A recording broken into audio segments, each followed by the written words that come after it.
মুজার ভাইয়ের কথাগুলো শুনুন। মুজার ভাই কি বলে। মুজার ভাই যেগুলো ভিডিও বানায়, ভিডিও করে অনেক ভালো লাগে।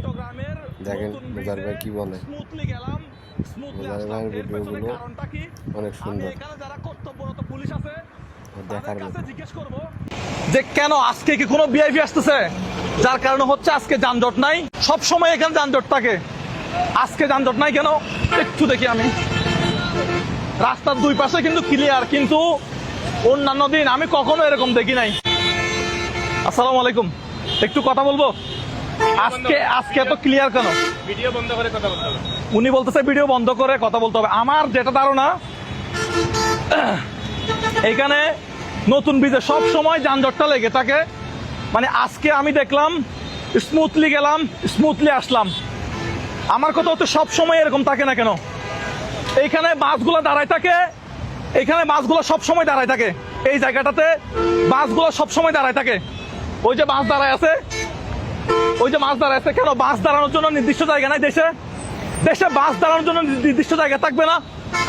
এই যে আজকে মানে আমি জীবনের প্রথম এরকম ক্লিন রাস্তা দেখলাম। প্রত্যেক দিন আমি একটা বাড়ির কাজ করতেছি, মসজিদ টেক, আপনারা জানেন। প্রায় সময় আমাকে এদিক দিয়ে যাতায়াত করতে হয়। প্রত্যেক দিন আমি এখানে যানজটে থাকি আধা ঘন্টা, যাইতে আধা ঘন্টা লাগে, আসতে আধা ঘন্টা লাগে। কিন্তু আজকে জীবনের প্রথম আমি মানে এত স্মুথলি চট্টগ্রামের এই যে নতুন ব্রিজটা পার হলাম। আমার কাছে সত্যি খুব ভালো লাগলো। জানি না আজকে কোনো ভিআইপি আসবে কিনা, ভিআইপির কারণে রাস্তা পরিষ্কার করতেছে কিনা, কোনো স্পেশাল কোনো কারণ আছে কিনা আমি জানি না। ভাই আজকে কি এখানে কোনো ভিআইপি আসতেছে? আমি তো অন্যান্য দিনের চেয়ে আজকে রাস্তা ক্লিন দেখতেছি। কারণটা কি? হ্যাঁ, গরমের কারণ তো রাস্তা ক্লিন থাকার কথা না। হ্যাঁ, এই জিনিসটা দেখেন, এই জিনিসটা আমি দেখাই। ওই যে মার্সার আগে একটা গাড়ি ওখানে দাঁড়িয়ে আছে। ওরা যদি কমপ্লিট যদি যাত্রী নেওয়া হয়, এখান থেকে গাড়িটা ছেড়ে চলে যাবে। ওখানে দাঁড়ানোর কারণটা কি? পুলিশ ওইটা পুলিশ আমি ট্রাফিকের প্রতি ওইটা আমার ওইখানে দাঁড়ায় কেন? হ্যাঁ, ফাঁকা বাঁকা করে রাখে। এই জামটাই ওইদিকে চলে যায়। এখানে কোনো ভিআইপি টিআইপি কেউ আসে নাই।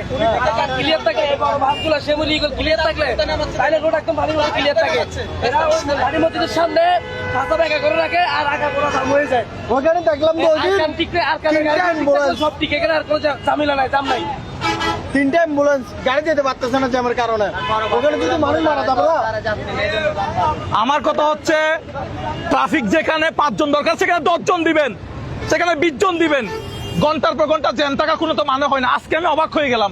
কোনো কারণে হয়তো আমার মনে হচ্ছে এখানে ট্রাফিক হয়তো বাড়াই দিছে, বা কোনো কারণে হয়তো কিছু একটা হয়েছে ভাই, নাইলে এত স্মুথলি তো যাওয়ার কথা না। এখানে বসে থাকার কোনো প্রয়োজন নাই। কাজ করলে কাজ করবে, না হলে অফিসে রেস্ট নেবে। এখানে কেন রেস্ট নেবে? আমি দেখলাম তো দাঁড়িয়ে অনেকজন বসে রেস্ট নেবে কেন? সো ট্রাফিক বিভাগের চট্টগ্রামে যারা দায়িত্বে আছেন, বিশেষ করে চট্টগ্রামের নতুন ব্রিজ, এখানে বাস দাঁড়ায় থাকে বা এখানে গাড়িগুলো দাঁড়ায় রাস্তার উপর, যাত্রী নাই, এগুলো আপনারা বন্ধ করার চেষ্টা করেন। আজকে আমি দেখে আমার ভালো লাগলো, ভালো জিনিসটা আমি তুলে ধরলাম। কিন্তু এই যে একটু পর আবার যানজট হয়ে গেছে মনে হয়। আমার কথা হচ্ছে নতুন ব্রিজের মুখে চট্টগ্রামে যিনি ট্রাফিক বিভাগের দায়িত্বে আছেন, হ্যাঁ, চট্টগ্রামের নতুন ব্রিজের এই জিনিসটা একটু আপনারা দেখবেন। সকালে বিকালে প্রত্যেক দিন এখানে আমাদেরকে যানজটে থাকতে হয়। ভালো থাকবেন সবাই।